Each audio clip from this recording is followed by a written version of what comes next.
Once upon a time in a small town not too far from the bustling city center of Kuala Lumpur, there lived a man named Halim. Now Halim was a man in his late 50s who woke up every morning before dawn for the Sabu prayers. He lived in a modest terrace house with his wife and their 2 sons, a small car parked outside. Their lives were simple, their routines comfortable. One day, Halim was sitting at a coffee shop, a place where the air was filled with the aroma of freshly brewed coffee and the chatter of locals. Farid, a man he knew from his masjid, had just arrived and made a grand entrance, stepping out of a gleaming luxury car, his wrist adorned with an expensive branded watch. Farid proudly announcing that he is renovating his house and proudly showing his house as new design with marble floors and palace-style pillars. From his expensive handphone, Halim felt a twinge of surprise because he remembered Farid from their Friday prayers at the mosque. How did he suddenly have so much money? A few months ago, he was just an ordinary guy. Farid leans in and whispers, "Aku jumpa Jalan Pintas." He shows Halim a discreet online listing, a jar sealed with wax, labeled Zahrah, Untuk Rezeki Layu. Farid explains how Zahrah is a modern toil, digitized, repackaged, and sold to those who want more than enough. The website was filled with glowing testimonials, stories of people transformed from rags to riches. Was this secret jar the answer to his prayers, or a path he shouldn't tread? A part of him wanted to believe, to hope for a better life. The allure of easy money, the promise of a luxury life for his family, it was a tempting offer. He hesitates, but the seed of greed and boastfulness has been planted. The next day, Hakim went to work, but his mind was preoccupied. The numbers swam before his eyes, the testimonials, the contact information. The numbers swam before his eyes, the testimonials, the contact information. He was on the verge of taking the plunge. In a split second, Halim bought Zahrah online. After receiving a jar of Zahrah, Halim performed the rituals as instructed. After 3 days, Halim's online business, which had been stagnant for months, suddenly saw an uptick in sales. Unexpected refunds appear. Even his wallet seems fuller. This is where the nightmare begins.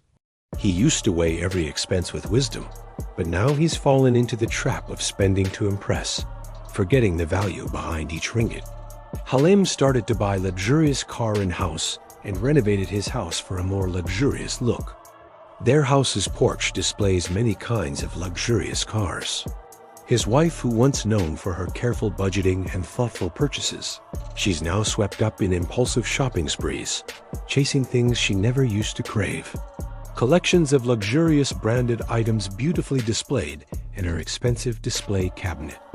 They even hired a chauffeur to send their children to school, making the children feel that they are very rich compared to other students in their school. Once the house is fully renovated, they hired a maid and a gardener to maintain the house. They spend money like water flowing down a river, convinced it will keep pouring into their bank account. The pride that bloomed from Ryak grew thorns. They began looking down on those who once stood beside them, measuring worth by possessions instead of character. However, after a year, eerie things started to happen. His youngest son starts talking to a Dick Hijau. His wife hears whispers at night, and Halim begins to lose sleep. One night, as Halim lay in bed, he heard a soft whisper. Gazing into the jar of Zahrah on his bedstand, he saw not just his reflection, but the specter of his greed.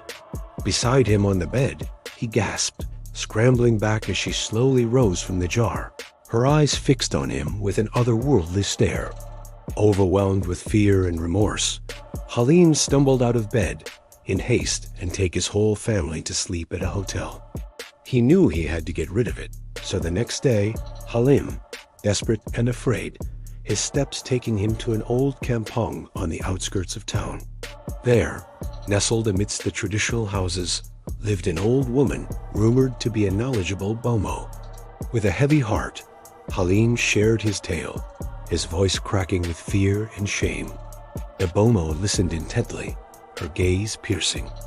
When Halim finished, the Bomo spoke, her voice raspy with age. Zahrah bukan sekedar barang, dia ro yang terakat pada nayat kau. In order to free himself from Zahrah's grasp, Halim had to perform a ritual. The ritual is intense, involving midnight chants. He offered his own blood, pricking his finger and letting the drops fall into the jar. Then they buried the jar in the graveyard under the cold light of a full moon, hoping to trap Zahrah in its depths. Finally, Halim returned home. But Zahrah doesn't leave easily. Halim begins to dream of her every night. She whispered to him every night, repeating the word, Lebi. Lebi. His youngest son woke up crying, saying, Adik hajau datang balik. His business collapsed, but the guilt remained. The luxury was gone. All he had left was a small, dusty mirror. Halim sits alone, staring into a mirror. Behind him, Zahrah flickers, not in form, but in feeling. He returns to the masjid, seeking forgiveness. He was free, but the memory of her lingered, a reminder of the fine line between ambition and avarice. Slowly, he began to understand that true wealth lay not in material possessions, but in the richness of his family, his faith, and the peace of mind that he still struggles to find. His wife and children, once dazzled by the rush of luxury, designer clothes, lavish meals, and the illusion of status, now wrestle with an emptiness they can't name. The sudden loss has fractured their peace, leaving behind restless minds, strained tempers, and sleepless nights. Morals of the story: Zahrah, the price of more. 1. Greed blinds gratitude. When we chase more than we need, we fail to cherish what we already have: a family, peace, faith. The hunger for excess erodes the joy of enough. From greed grows riot, the poison of pride. Flaunting wealth to feel superior breeds silent competition and fractures relationships. Riot turns blessings into burdens and community into rivalry. The price of instant wealth through black magic isn't counted in ringgit, but in the loss of one's inner value. 2. Seeking shortcuts through spiritual corruption never ends well. Riches gained unnaturally carry consequences that linger, haunting minds, breaking hearts, and severing one's connection to faith.